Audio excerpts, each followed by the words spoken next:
And this may look like mud behind me, but as you can see, it's all water. Lauren, as you can see behind me, there are no lines now. That's because many of the stores are opening earlier and earlier on Thanksgiving, like Best Buy, which actually opened up at 5 o'clock this afternoon. Lauren, just moments ago, I saw Odessa police placing one man in the back of a truck in handcuffs. That red pickup truck came through here and slammed into the front of Buddy's home furnishing, and it was all caught on camera.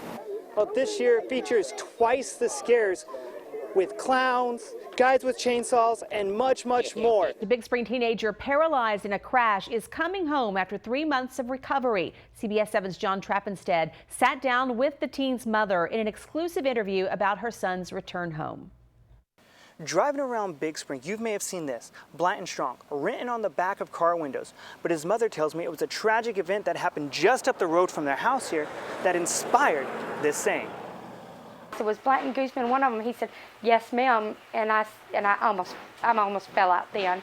And he told me, he said, "Drive carefully, but you need to get to the hospital right now." Michelle Guzman says her son and his friend Dylan Lance were not more than a mile from her home when they were involved in a crash back in June that would kill Dylan and leave her son Blanton paralyzed from the neck down. Blanton was taken to Odessa, then later flown to Lubbock for treatment and therapy. He had so many issues with of course, the C5, C6, and C7 was damaged. He had the broken ribs. Now Blanton, a Big Spring High School football player, is confined to a wheelchair. His family expecting him home in November, but their insurance company says he is being released on September 30th, just 4 days away. And it's a scramble to get his home ready.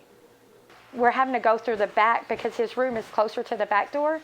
And we know that we can get him into his bedroom there, because I just don't have the money to widen our front door and make a way to where Blanton could go in to the kitchen and into the living room.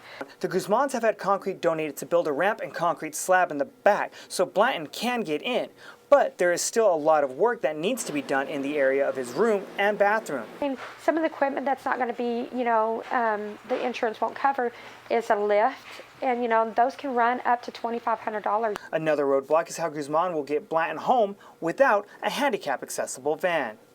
I don't think it's not his fault that he's got to be confined to his room, because he has no way to go other than to school or a doctor's appointment or rehab or whatever the case. How is he going to go? He's only 16.